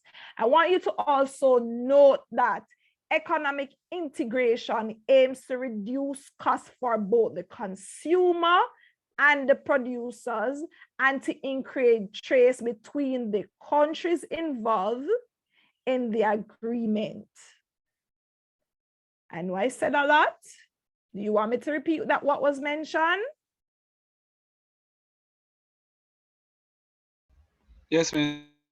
All right, so economic integration is an arrangement among nations that typically includes the reduction or elimination of trade barriers and the coordination of monetary and fiscal policies. I want you to note that economic integration aims to reduce costs for both consumers and producers and to increase trade between countries involved in the agreement. Gentlemen, let me tell you, part of the challenge, and I'll tell you honestly, I remember when I was doing CSEC, and even now, regional integration information constantly change. It constantly changes. It's a lot, it's very bulky, but it's something that you can still do well at, all right? Now it says, so having defined economic integration, the next question, I think this part is easy for you to differentiate between bilateral and multilateral agreement. Anybody want to take on that? And I think this is an easy one. It's only Renika and Leah in another class. All right, let me hear what Leah has to say.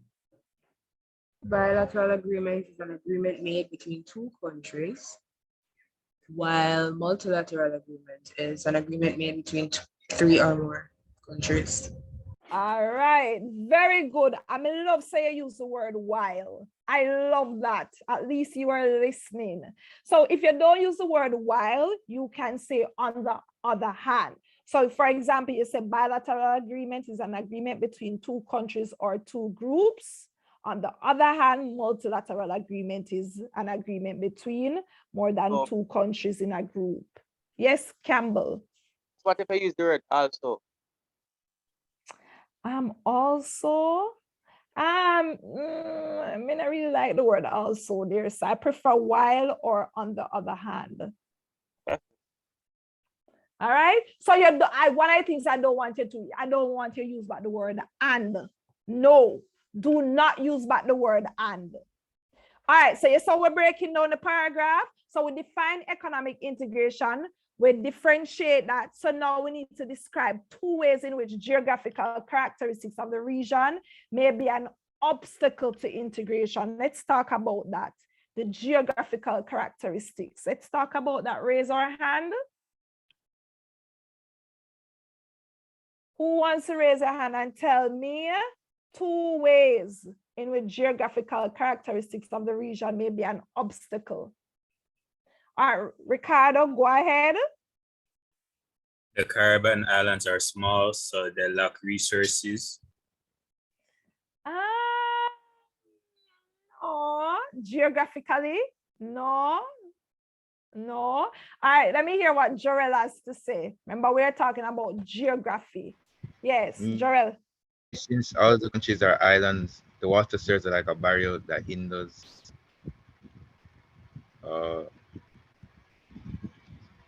No, I'm not going to agree with that one. Let me hear what Leah has to say. As it relates to geography, like the distribution of power and connection is really bad because the broadband networks are used and they're both imperative on both sides. So they rely on physical links between the islands, and submarines, cables, and other stuff are expensive for them to communicate. Not that that's not the response that I'm looking for. Let me hear what Aaron has to say. Well, miss, it's in the path of hurricanes and storms. No, that's not what I'm looking at. It's remember, it's saying describe two ways in which geographical characteristics of the region may be an obstacle to integration. Victoria, go ahead.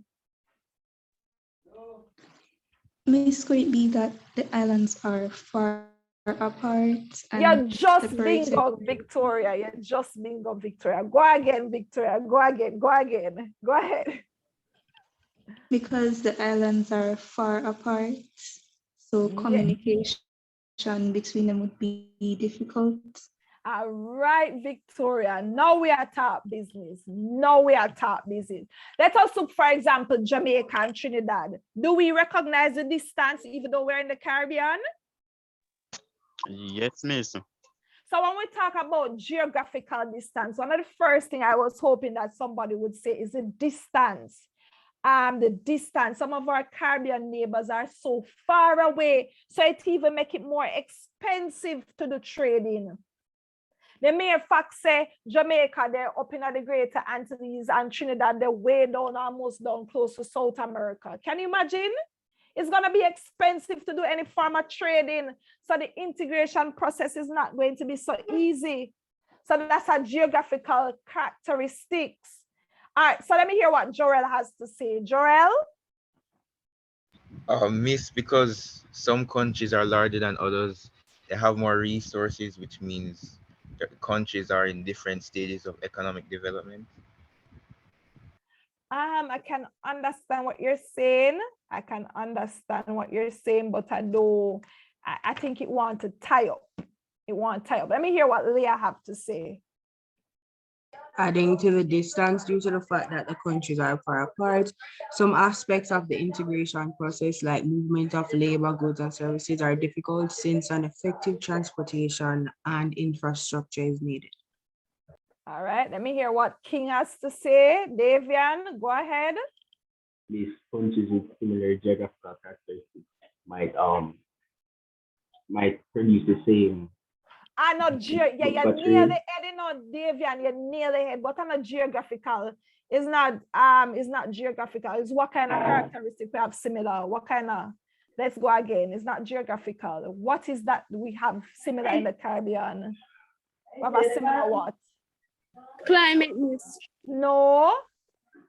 Culture. You just mentioned it, Davian. You're on the point, you have it. What is it that we come from? A similar what? Cultural background. No. Similar what we share in the Caribbean. History. Yes, very good. He had it, Davian had it, but he said about similar geography. No, we have a similar history. So therefore, what happened is that we don't have a lot of diversification. So we have a similar history because most of us, our former, our what do you call them, our forefathers, our slaves. So we have the same, we're producing the same sort of things them. So guess what happened? We have a lack of diversity. So the market becomes competitive. So when we are producing the same thing, the market becomes competitive. You understand what I'm saying? So if Jamaica produce coffee, Trinidad produce coffee, another country is gonna make the market more competitive. Are you guys hearing me? Miss, I have something to say. If you have the time, I can go over about Miss because my Wi-Fi went out. Like from economics integration there. All right. I think it was Miss Thorpe. Miss Thorpe, you want to remind Charlie of the definition of economic integration quickly? Sure, Miss. So economic integration is an arrangement among nations that typically involves the reduction or elimination of trade barriers and the coordination of monetary and fiscal policies. All right, I'm sure you would have heard that. All right, so let me just speak because I just realized time is against us. So as she mentioned the definition of economic integration. So we would have defined that. And I was saying that when they ask it to differentiate between bilateral and multilateral, please use words such as, don't use but the word and. Say while or on the other hand. So for example, you can say bilateral agreement is an arrangement between two countries or two groups, while multilateral agreement is an agreement between more than two countries or a group. Now, the next part of the question that we were discussing is to describe two ways in which geographical characteristics of the region may be an obstacle to integration. So one of the way is that geographical characteristics that some Caribbean countries are far away, right? And we use the example to say that Jamaica is all the way in the Greater Antilles and Trinidad is all the way down at the bottom of the Lesser Antilles. So it is so far, right? And so it's more expensive when it comes to trading. So it's gonna cost the consumers them more, right? So it's very costly. So that's one obstacle. The second obstacle that King mentioned was that we're in the same region and we have a similar history. Guess what? Being that we're children of former slaves, we like the same things. So there's a lack of diversity. This makes the market more competitive because you realize that everybody produce banana to make banana chips. We have the same taste. So the market is so competitive when we're ready to trade. You follow me so far, Charlie? Yes, Miss. All right, then the final question said, the final part of the question said, suggest three ways in which citizens may contribute to the development of regional business. Time is against us. I want to do tourism. So let us quickly answer. Give me three actions. You're going to have to justify that. Think about your justification. But give me three actions quickly. Leah, your hand went up. Citizens can support regional businesses. All right. One way is instead to support of the international ones. Yes. One way is to support regional producers. One way is to support. Another way, can I get another way quickly? Because time is against us. Another way. So we say one way is to support regional producers. Another way. Another reason. Hello, quickly. I want to do tourism. So let us go quickly. Miss, could investing in local and regional businesses be one? Yes, Brianna, finally I hear. Yes, we also need to invest in regional business. We need to pump money in businesses within the region. Yes, that's another way.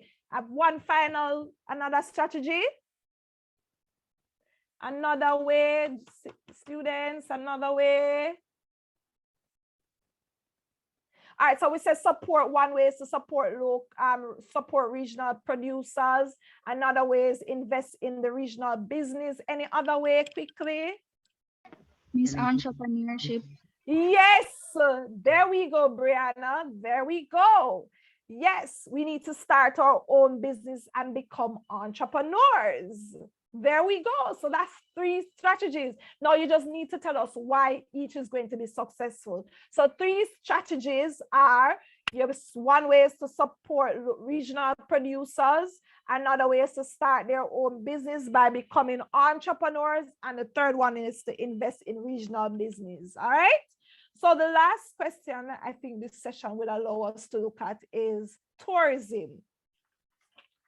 All right. So here we go. It says, write a speech that you would present to your school environmental club on the topic below. Begin your speech by defining the term international tourists. Then you're going to outline one reason why international tourism is important to the Caribbean. Then explain 2 ways in which tourism development has contributed to pollution of the marine environment of some Caribbean countries. And then suggest 3 actions the government of a Caribbean country may take to protect the marine environment from pollution. Let's get cracking. Let's go. First thing, define international tourists. Who is going to do that for us? Define international tourists. Can I get somebody to define who is an international tourist? All right, Brianna, let's go. Go ahead, Brianna. An international tourist is a tourist who travels outside of the geographical region of his or her country of residence. All right. Thank you, Brianna. Anybody else? A tourist that travels to more than one country. I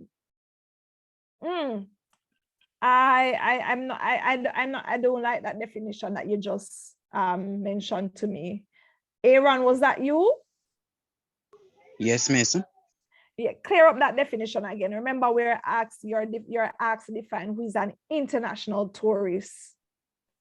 Miss, what I have is a person who travels outside of their region or geographical area to visit other places, like other countries, other states, or even within their area, but different sections there. You know, like say for instance you're in Florida, but you're just going to another place in America or Bahamas, somewhere close by. No. That'd be the example, but no, we want to clear that up. We want to clear that no, that is not who an international tourist is. No. Oh. Let me hear from Jorel. Did you indicate? Did you raise your hand? No, miss, never mind, miss, never mind. All right, Renika, go ahead.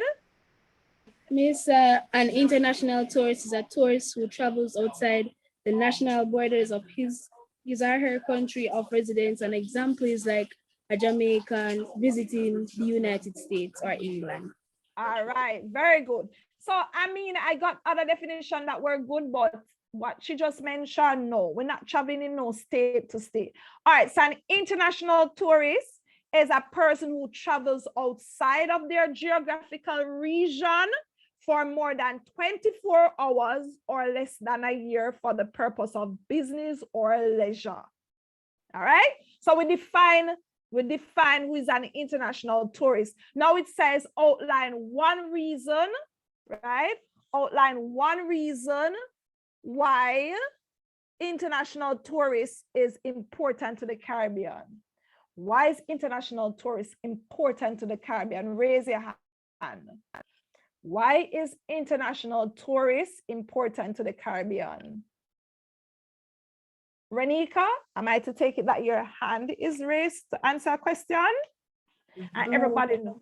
Get down. All right, Miss Powell, go ahead. Miss, it gives the Caribbean people an opportunity to spread their culture and their different beliefs and the activities that take part during the daily. I'm not hearing Miss Powell, you know. I'm not hearing her. There was a glitch right now. I'm not hearing you. If you can hear me, Miss Powell, I'd love to hear back from you. In the interim, Joel, let me hear from you. Missy provides the tourism industry with economic linkages. All right. All right. I saw Brianna. I Miss, saw are your you hand. hearing me now? Yeah. Hold on. All right, go ahead. Go ahead, Miss Powell. Miss, I was saying that it gives locals an opportunity to express their different culture and their beliefs and activities. Yeah, but that's another number one reason why international tourism is important to the Caribbean. We have stronger reason. And I say that now, but we want stronger reason. We want sound like say, yeah, we know what thing. Brianna, let me hear from you. Brianna? Yes, Miss, you're hearing me? Yes, go ahead. Miss, they carry with them foreign exchange to the region. Yeah, and that I want to hear. That is what I want to hear. So one way tourism is, one of the ways is that tourism is a main foreign exchange earner for a lot of these Caribbean countries. Tourism, if without these international tourists, we not earn nothing. Tourism, and you would have seen it with the pandemic, tourism is a main foreign exchange earner for Caribbean countries. So while it is a main foreign earner, also it provides employment opportunity, both directly and indirectly. So it provides employment opportunity. So I'm giving you two reasons. One reason is foreign exchange, another reason is employment opportunity. Yeah, provide employment opportunity for persons who work directly in the sector or those who work indirectly in the sector. Are you following me so far? Are you following me so far, students? Yes. All right, awesome. So once you mention, I want on the sound, I want on the sound ready for the exam. So you talk about foreign exchange and you talk about employment opportunity. The next part of the question, it says, explain two ways in which tourism development has contributed to pollution of the marine environment of some Caribbean countries. Talk to me. Talk to me. Two ways in which tourism development has contributed to the pollution of marine environment.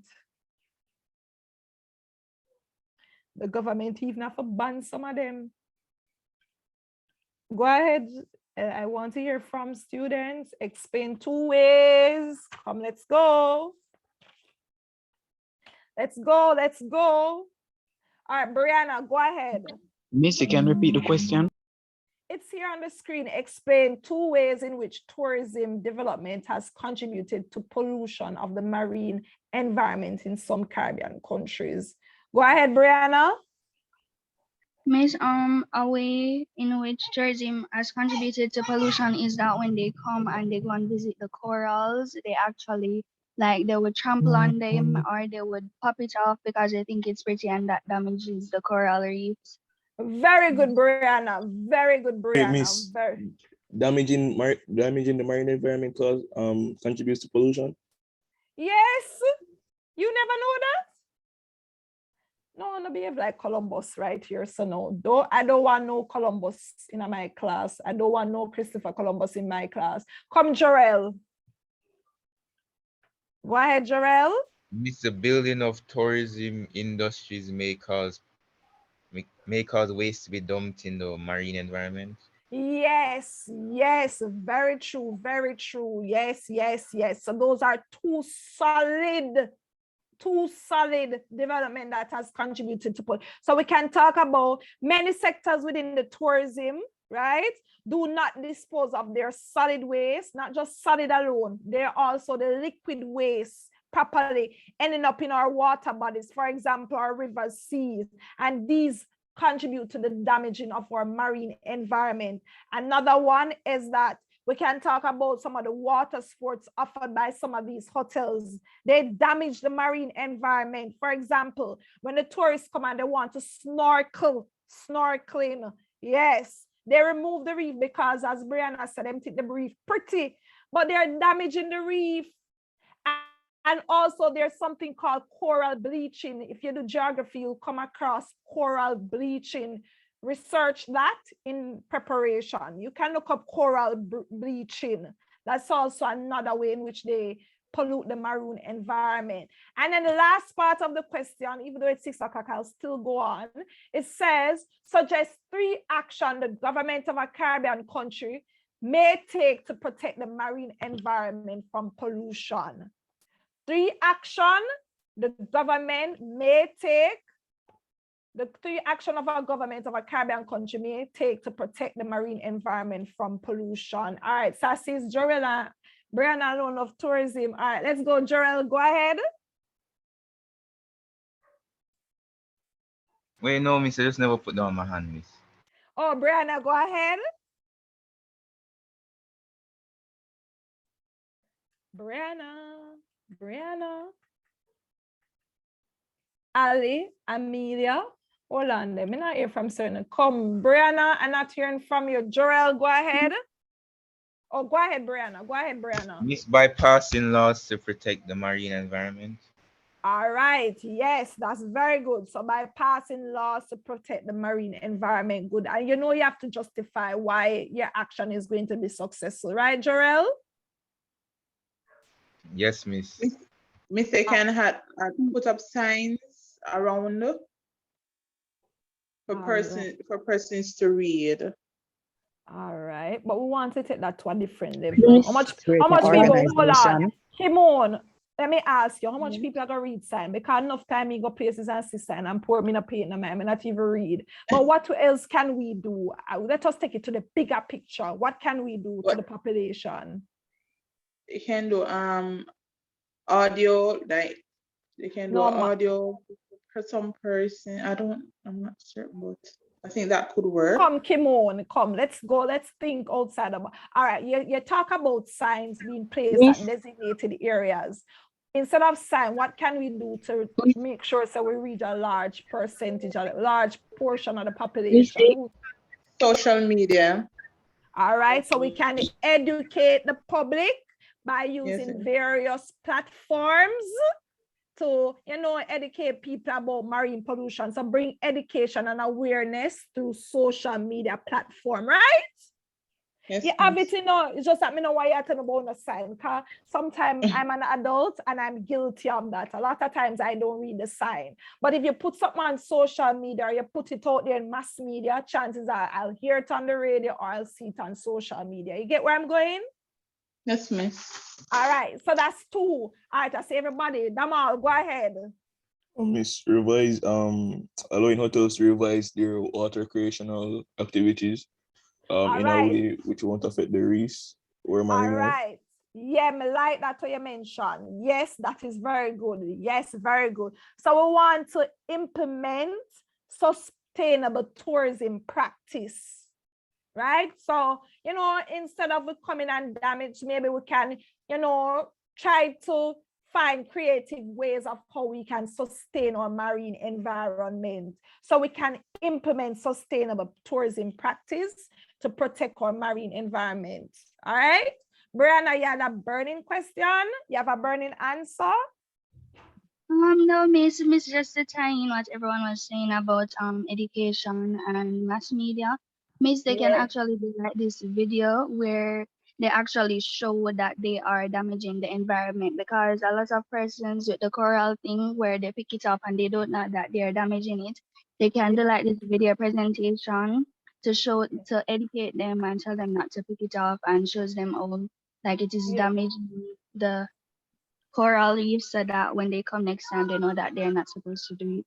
Yes, very good, Brianna. So yeah, Kimon, nobody now plan to stick around the place and put up the sign no more. Them something outdated. People are bringing everything to mass media. Them are bringing it to social media, whether it be Instagram, TikTok, all of them are put it out there. Twitter, you name it, they're bringing it out there. So you put it where people are going to see it, where everybody is into now. The mass media, the social media, you put it out there. Nobody now read a sign no more. We have to get with it. All right, David, you had something to say?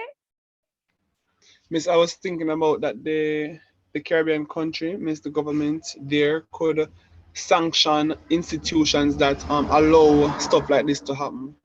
Yeah, man, somebody mentioned it where they need to implement laws. Yeah, man, somebody mentioned that before. Yes, somebody mentioned legislation. Yes, somebody mentioned that. All right, Jorel, you had something else to say? Miss, regulating the waste disposal of the tourism industries. All right, so that is also another sustainable practice. Yes, that's also another implementing sustainable practice. Yes. So yeah, that is really good. So you have to just tell us why it is going to be successful. And that's the part that we need to see as markers. We need to see that. So with all being said, I think this is where we come to the end of our session. Students, I want to wish you all the very best on your exam. Remember, please read the questions, and I want some intelligent responses. Read the questions. If you stumble on a question and you're not sure, don't spend the whole time on it. Just move on to another question, all right? Manage your time in the exam. Remember what we would have gone through. You have been given the broad topic. I know it's a lot of information, but remember, you can do it. If you have reached this far, you can do it.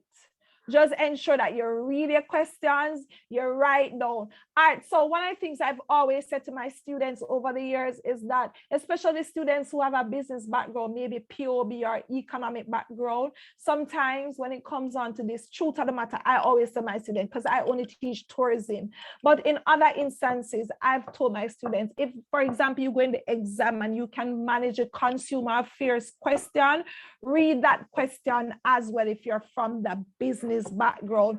Look at the question that you can maximize your 20 marks on. It don't make sense you go start the tourism question and you can only get 4 marks, when if you look at the consumer affairs question, you can probably get 16. Read through the questions and see for this section which questions you can maximize your marks on. For my students personally, we only teach tourism. So, even though I teach tourism, what if you go in the exam and you can manage the consumer affairs question? You see where you can lick down 118 out of the 20 marks, as opposed to tourism where you're only getting 10 out of the 20. Do the one that you can maximize your marks on for this section B. I'd say it was a pleasure working with everyone this evening. Just read the questions. Don't get nervous. If you feel like you're going to get nervous, you just take a minute and pray and ask God to just give you back the knowledge and the understanding, and you can put it on your paper. All right. So it was a pleasure. Enjoy the rest of your evening and all the best on your exam. Miss, question, Miss, the recording, Miss. Yes.